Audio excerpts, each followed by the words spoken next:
ராதே கிருஷ்ணா, வணக்கம். நான் உங்கள் சிங்கம்மா பேசுகிறேன். காந்தரோடு ஒரு பயணத்தில் இன்றைக்கி விவேகானந்தர் யாருக்கு கடிதம் எழுதியிருக்காரு அப்படின்னு சொல்லி பார்க்க போகிறோம். சிக்காகோவில் இருந்து 1894 வருடம் மார்ச் மாதம் 19ஆம் தேதி இந்த கடிதத்தை எழுதியிருக்காரு. யாருக்கு அப்படின்னாக்கா சசி அப்படிங்கிறவருக்கு. இவருடைய பேர் சுவாமி ராமகிருஷ்ணானந்தர் அப்படின்னு சொல்லி பிற்காலத்தில் மாற்றப்பட்டிருக்கு. ஒரு முக்கியமான விஷயம் கவனிக்கணும் அப்படின்னாக்கா, விவேகானந்தர் கூட இருந்தவங்க, அதாவது ராமகிருஷ்ணரோட நேரடி சீடர்கள் எல்லாருமே மேக்சிமம் ஒரு 50 வயசுக்குள்ளாரையே 40 வயசுக்குள்ளாரையே அவங்களோட முக்தி அடைஞ்சிருக்காங்க. அந்த 40 வயசு வாழ்க்கையிலையுமே சரி, அந்த 50 வயது வாழ்க்கைக்குள்ளாரையுமே சரி, அவங்களால எவ்வளோ சாதிக்க முடியுமோ அவ்வளவும் சாதிச்சிருக்காங்க. தமிழன் என்று சொல்லடா, தலை நிமிர்ந்து நில்லடா அப்படின்னு நாம் மார்த்தட்டி சொல்லிக்கிறதுலையும், நான் ஒரு இந்தியன் அப்படின்னு சொல்கிறதுல பெருமைப்பட்டுக்கிறேன் அப்படின்னு சொல்கிறதுலையும் எந்த பிரயோஜனமும் இல்லை. உன்னால் உன்னுடைய நாட்டுக்கு ஏதாவது செய்ய முடிஞ்சுதா அப்படிங்கிறத நாம் உணரணும் அப்படின்னு சொல்லி விவேகானந்தர் சொல்லியிருக்காரு இந்த கடிதத்தில்.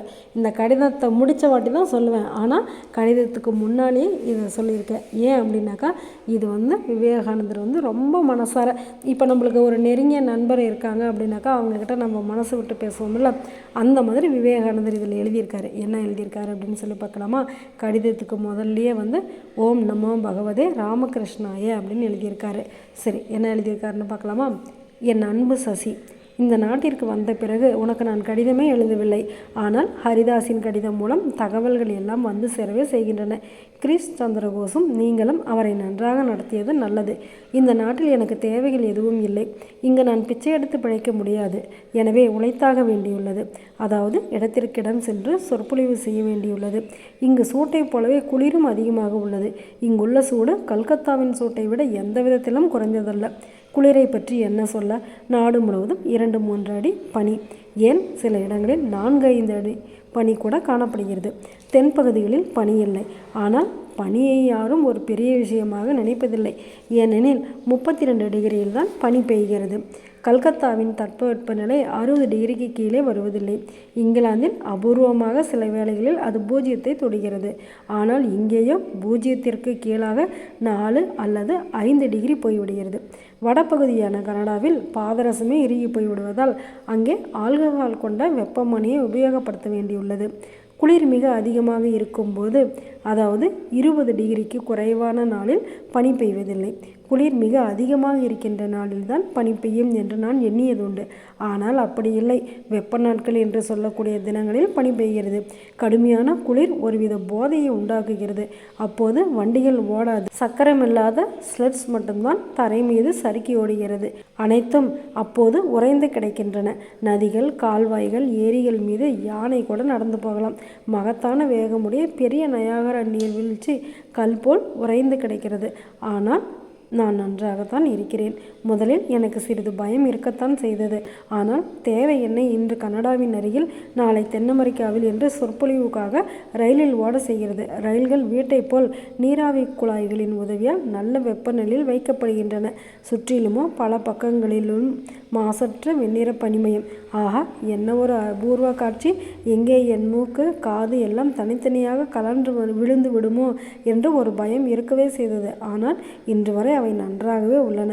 ஆனால் வெப்ப உடைகளின் மூட்டை ஒன்று, அதற்கு மேல் ரோமம் அடர்ந்த மிருகத்தொழலான கோட்டு, பூட்ஸ் அணிந்து பூட்ஸுக்கு மேலாக கம்பள உரை, இவற்றையெல்லாம் போர்த்தி கொண்டுதான் வெளியே போக வேண்டியுள்ளது. மூச்சு விடும்போது அதுவே தாடி மீசையில் உறைந்து போகிறது.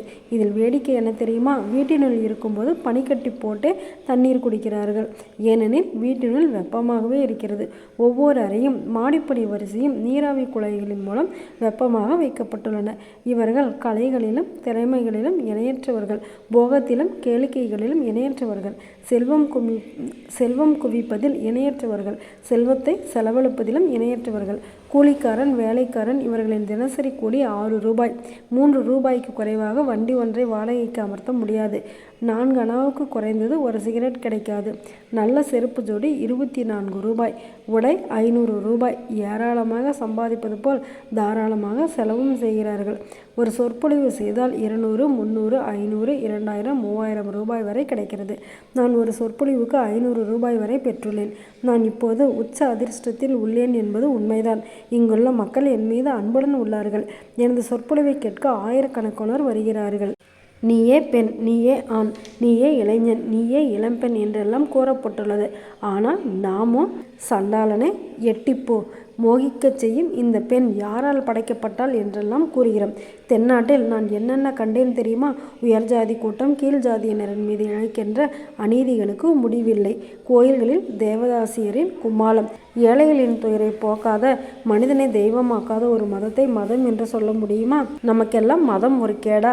நமது மதம் வெறும் தீண்டாமை மதம். என்னை தீண்டாதே, என்னை தீண்டாதே. கடவுளை, எந்த நாட்டின் பெரிய பெரிய அறிஞர்கள் எல்லாம் 2000 ஆண்டுகளாக வலது கையால் சாப்பிடுவதா, இடது கையாலா, குடிநீரை வலது பக்கமாக எடுப்பதா, இடது பக்கமாகவா என்பதையே ஆராய்ந்து வந்துள்ளார்களோ? பட் ஸ்வாஹா, கிராம் க்ரூம் ஹூம் ஹூம் என்பதை முணுமுணுத்து கொண்டு வாழ்கிறார்களோ? அந்த நாடு அதோகதிக்கு செல்லாமல் வேறு என்ன செய்யும்? அனைத்தும் உறங்கும் போது காலம் மட்டும் விழித்திருக்கிறது. காலத்தை மீறுவது யாராலும் முடியாது. இறைவனுக்கு தெரியும். அவரது கண்ணில் மண்ணை தூவ யாராலாவது முடியுமா? அப்பா, எந்த நாட்டில் கோடிக்கணக்கான மக்கள் இலுப்பை பூக்களை தின்று வாழ்கிறார்களோ அந்த ஏழைகளின் இரத்தத்தை 10-20 லட்சம் சாதுக்களும் 10 கோடி பிராமணர்களும் உறிஞ்சுகின்றனரோ, ஆனாலும் அந்த மக்களின் முன்னேற்றத்திற்காக எவ்வித முயற்சியும் செய்வதில்லையோ, அந்த நாடு நாடா நரகமாம்? அது மதம் அல்ல, வெறும் பேய்க்கூத்து. சகோதரா, இந்த ஒரு விஷயத்தை நன்றாக தெரிந்து கொள். நான் பாரத நாட்டை நன்றாக சுற்றி பார்த்துள்ளேன். இந்த அமெரிக்காவையும் பார்த்துள்ளேன். காரணமின்றி காரியம் உண்டாகுமா? பாவம் இல்லாமல் தண்டனை வருமா? எல்லா சாஸ்திர புராணங்களிலும் வியாசரின் வாக்கியம் 2 தான். பிறருக்கு உதவினால் புண்ணியம் வருகிறது, துன்பம் செய்தால் பாவம் விளைகிறது. உண்மைதானே சகோதரா? இவற்றையெல்லாம் கண்டு, குறிப்பாக இந்த வறுமையையும் அறியாமையையும் பார்த்து பார்த்து எனக்கு தூக்கமே வரவில்லை. கன்னியாகுமரியில் குமரித்தாயின் கோயிலில் உட்கார்ந்த வண்ணம் பாரத நாட்டின் தென்கோடியில் உள்ள அந்த பாறை மீது அமர்ந்து சிந்தித்தேன். என் மனதில் திட்டம் ஒன்று உதித்தது. துறவிகளான நாம் இத்தனை பேர் உள்ளோம், சுற்றி சுற்றி வருகிறோம். நாம் மக்களுக்கு தத்துவ போதனை செய்வது சுத்தம் மடத்தனம். காலி வயிறு தத்துவ உபதேசத்தை ஏற்காது என்று குருதேவர் கூறவில்லையா? இந்த ஏழைகள் மிருகங்களைப் போல் வாழ்ந்து வருகின்றனர். அதற்கு காரணம் அறியாமை. நாமோ யுகயுகமாக அவர்களின் இரத்தத்தை உறிஞ்சி குடித்து அவர்களை காலால் மிதித்து வாழ்ந்து வருகிறோம். நமது துறவியர் எத்தனையோ பேர் கிராமமாக சுற்றி வருகிறார்களே, அவர்கள் ஏதாவது வேலை செய்கிறார்களா? எனவே சுயநலமற்ற பிறருக்கு நன்மை செய்வதில் உறுதி கொண்ட துறவிகளுள் சிலர் கிராமமாக சென்று கல்வியை பரப்பலாம். வரைபடங்கள், கேமரா, பூகோளம் போன்ற பல்வேறு உபகரணங்களின் உதவியுடன் சண்டாளர் வரையிலுள்ள அனைவரின் மேன்மைக்காகவும் உழைத்தால் நாளடைவில் நன்மை வராதா? இந்த திட்டங்கள் அனைத்தையும் ஒரு சிறு கடிதத்தில் எழுதிவிட முடியாது. விஷயம் இதுதான். மலை முகமதுவிடம் வராவிட்டால் முகமது மலையை நாடி செல்ல வேண்டியதுதான். ஏழைகள் பள்ளிகளுக்கு வந்து படிக்க முடியாத அளவு வறுமையில் வாழுகின்றனர். கவிதையும் அதுவும் இதுவும் படிப்பதால் அவர்களுக்கு எந்த நன்மையும் ஏற்பட போவதில்லை. நாடு என்ற முறையில் நாம் நமது தனித்துவத்தை இழந்துவிட்டோம். இதுவே இந்தியாவின் கேடு அனைத்திற்கும் காரணம். இழந்துவிட்ட தனித்துவத்தை நாம் திரும்பி அழித்தாக வேண்டும். பாமரர்களை உயர்த்தியாக வேண்டும். இந்து, முகமதியர், கிறிஸ்துவர் என்ற அனைவரும் அவர்களை காலில் இட்டு மிதித்து வந்துள்ளனர். மீண்டும் அவர்களை உயர்த்துவதற்கான சக்தி உள்ளிருந்தோம், அதாவது வைதீக இந்துக்களிடமிருந்தோ வந்தாக வேண்டும்.